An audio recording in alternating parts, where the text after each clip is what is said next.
am Master Colleen Inman, and I'm here with our 5-element face shapes. So here in our understanding with our Qigong practice or traditional Chinese medicine is they take each shape of the head and break it down into the 5-element categories. So each element has a different propensity and a slightly different view or how they manifest or how they walk through the world. So I just want to take a couple of minutes and go through each one. Here, first is we have, this is a fire, this is a wood, a fire, an earth, a metal, and a water. And here, the wood element, okay, is ideal like a tree. So, of course, it's a rectangular, vertical position, face shape. So anything that has a long face, okay? Wood faces tend to have a tall, sinewy body, but a long face, a smaller head, and they tend to have a green complexion or light-colored skin, almost like a greenish or whitish complexion. They tend to, of course, wood being tied into the liver and the gallbladder as far as the systems that go with the wood element, spring, and things of that nature. The tendency for somebody who has the wood head, again, anything that tells with our head elementally, is going to talk about our mental propensities. The elemental body shape is going to tell about our physical propensities. So the physical propensities in the body, what's the length of the arm? Okay, what's the length of the shape or the overall body? That's going to give us an idea of what types of conditions we might have based on elementally. Wood people, concerns with their flexibility. Earth people, concerns with muscle mass or body mass. So each one kind of has a different thing. Same with the head. That elemental shape is going to influence the thinking. People with the wood element tend to have the patient, strong, confident, intuitive, independent. They have good boundaries. Liver's known for having good, healthy boundaries, doing the right thing, correct action. This would be on the positive side. Of course, everything has the flip side of that coin. So maybe when we drop into that lower side and we're trying to pull ourselves back out of it, there might be some insecurity, of course, impatience, aggression, and possibly an overachiever. Wood's always kind of moving and developing. So if you have a wood personality, you're always thinking, you're always developing. They tend to be a very visual mindset. So those with the wood head is going to have a very they almost see things in images versus like an earth person who's going to be more just knowing. So they're going to have that internal knowing and analytical mind versus the visionary of the wood. So that wood element's going to have that big vision or visionary kind of idea to it. Next, what we have is we have the fire element. Now that fire element face shape is going to be that flamed shape. So kind of a pointy shape. So that red complexion, red pointy head idea. They're going to have maybe the pointier the chin, the smaller features that's going to be happening here. Curly hair, maybe even scanty hair or bald up top tends to be the fire element head. They tend to go bald earlier or have thinner hair earlier or of course, the brighter colored hair or lighter colored hair as well. In their body, they're going to have that broader muscular. Again, this isn't as much about the body as it is the face. But the smaller features in the head, the small pointed chin, pointed nose, smaller ideas. That fire element person, in their mind, they're going to tend to be, their personality, very trusting. They're going to enjoy life.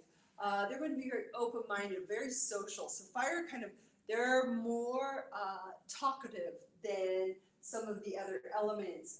They tend to love themselves. They do love others. Usually tend to be calm, all when in their positive state. In the negative state can drop when that fire goes out. It does leave them in a place of like a darkness, or you could say a solemn or depressed. Kind of they're recluse, isolated, maybe a little restless, over talking. So the fire element, when it gets out of excess, or fire element face or person or thinking, tends to have go, go, go, go, go. So a lot of mentality and a lot of thinking. So this is going to be the fire element, and maybe they start to kind of go off and have a little bit less truthfulness, mostly because they're excitable. So it doesn't necessarily have to be malicious, but maybe some exaggeration tends to occur there. So we have that piece. Next is we have the earth element. The earth element shape is going to typically have where the jaw is going to be wider than the temple. So if the head comes down in a triangle, the body's kind of similar. Again, we're not doing bodies, but it would be a broad shoulder and coming down to a point, or the wider hips, okay? Kind of symbolizing that with this. So that triangle head is going to be a wider jaw than temples, and it's going to have bigger features. So maybe a bigger nose, bigger,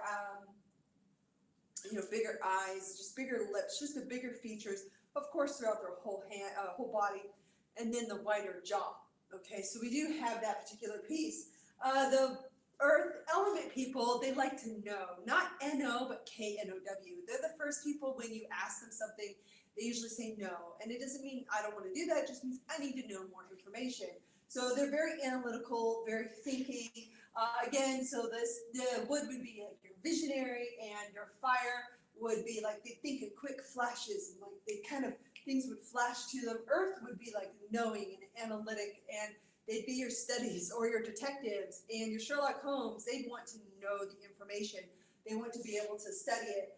They tend to be more quieted, very stable individuals, right? Earth, very grounding, peaceful, generous. They have a lot of acceptance to them. In excess, if they go too far or they're out of balance, that earth person, that mindset tends to worry. Again, I didn't write it in here. The wood element tends to anger, okay? The fire element tends to go into shock. The earth element tends to go into worry in their head. They're your worry warts when it goes negative. So they're always kind of worrying what could happen. They get self-centered. I think a lot of that's just the worry. And so they kind of become self-consumed with what they're trying to think. Possessive, they try and hold on because there is an over-caring that can happen. The earth element is a very caring element, so then when they become out of balance, they become possessive and over, kind of caring, and a little bit of that codependence kind of sneaks in. So we have that. Next, we have the metal, and the metal shape here, I was writing all these little guys for you. There's your fire, there's your earth, and this would be your metal. Okay, metal tends to have a square, so a square shape, square head. They have cutting features, like their eyes almost look like they look through you. Very high predominant cheekbones. That's going to be coming in. Of course, they have a strong muscular build. We're not going into that. This is going to be that white complexion. So we have green, red. This was a yellow, kind of a subtle undertone. This is going to be your white complexion that you're going to be working with, but a very strong predominant feature, square in the shape of the head. Metal people tend to be very reflective, so they're great people to give you an honest answer. Sometimes that honest answer might sting because they are metal, so it might feel like it's cutting you, but really what they're trying to do is just give you a pure reflection, okay? So no, that can be the case, for that. So the idea here is metal people are able to grow from knowledge, from wisdom, from experiences, because they reflect upon themselves as well. They take something that happened, they reflect on it, they learn from it, and they move forward. So that's where that ability to have knowledge and wisdom. They do participate fully, they're not scared, they're very generous, they're very bright. Why? Because they're reflecting light, usually the light. So we have that. They can be, on the negative side, difficult creating a long-term relationship because they are twofold. One is they are cutting, okay? So they might cut at you, especially, we can play with this later, where you put a person who has a metal head or face with a wood. Well, what's going to happen is that wood's always going to feel like they're being cut by that metal. Or if you put a fire in a wood, that wood's always going to feel like it's always giving to the fire because we have these elemental cycles. We can go through that, but of course that's in your 5-element study. So this would always feel like it's kind of getting here. The metal would always be feeling melted by the fire person. The wood person would always be feeling cut by the metal person. So in that metal person trying to create relationships, they're just willing to cut away. They're cutting in their words, maybe when they get angry. This tends to be very grief, okay? It happens here, sorrow, sadness, loneliness, things like that.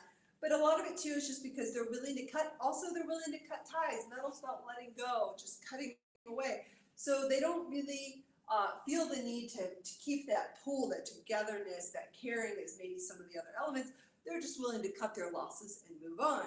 So that could create a difficulty in long-term bonds. They could feel haughty or cold. Well, metal's a very cold anyway element. So you might see some of that jealous, very cunning, kind of sneaky.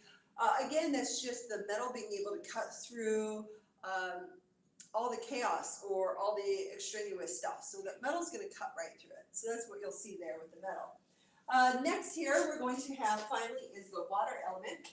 Now, water element is going to be represented by a circle, okay? A circle, a round face, of course, more the round body, but we're doing heads here, or faces. So we're going to have that round face, maybe some unbalancedness in the features, so maybe one eye slightly off or nose or something of that. The complexion tends to be darker, okay, because it's going to be that heaviest element, which is the water. So we're going to have this here. Just like this had anger and shock and worry and sadness, this one tends to have a fear self. But now each one of those, just because they have a negative emotion, they also have a positive virtue, just like this negative and positive over here. So if this was angry, it would also have good ability to do correct action. If this one was shocking, it also had ability to be happy and joy and courageous and respectful. This one with worry also has a great ability to obtain new information, to hold knowledge, to learn things. This one could be sad, sorrow, okay, loneliness and this and that, but it also has the ability to have really good compassion. Because it doesn't know how to participate fully, it's very generous, so it's a compassionate way. Again, with the water, so that could be a very fearful space, but it also has a very strong jeu or will power to it. So a very strong ability to have some will. The water element mind tends to be a very skillful negotiator. It can kind of think of water being able to go through all the nooks and crannies. Very sensitive, has that intuitive sense to it. Water elements tend to have the most intuitive natures that they go to it. Very powerful. Why? Water is the strongest element. It is the most powerful element. It can clear anything out of the way. Very tender and soft, right? Water shapes to any form. It does lack some energy, some inertia, some that get up and go, because a fire person has so much fire and ready and get up and go, and so the water person doesn't necessarily have that. The water person does have the once it gets going, it'll kind of do that always. But the fire person might have that get up and go mentally with the idea, but can't really foster that idea to manifestation because the ideas come in so quickly. So, where each one of these elements kind of play. So you have the thinker who might be sluggish in their thinking or getting their inertia moving, but if they can get a little bit of that spark of the fire, that's what they need, and they kind of keep things going. The fire person, again, what needs to happen here is we're looking at balancing these, is that fire person is going to have all these, this idea, this spark, but it's going to need something to kind of land it down, to bring it into form, to help it manifest, to kind of slow it down. A great thing for fire people is meditation. A great thing for water people is kind of movement, right? So we have these polarities that we work for. And this is just obviously, for how the mind works. So like a fire person with an earth person, the fire would kind of always feed the earth, but things would manifest here because the mind of the fire and that earth could kind of meticulously know how to get it done. So we do have the ability to create relationships with the different minds because we are attracted to mind. Of course, we're attracted to body as well. And it doesn't have to be even an intimate attraction, just attraction with others and any types of relationship. So if you get to kind of know which one you have, which head, what shape, what you're thinking, the personality that kind of goes with that, then you can know how to best coexist with each one of the other elements. So, if you're a wood head and you're around metal people, it'd just be best that you two didn't get in an argument because that you're always going to kind of feel sharpened or cut at, okay? So it doesn't mean you don't necessarily hang around them. You just know how to interact with them or how you might enjoy coexisting. So these are the 5 element face shapes. I hope this helps at least open the door, give you some ideas for the 5 elements. And if you have any questions, feel free to send those in. All right, everyone. Thank you for joining. Namaste.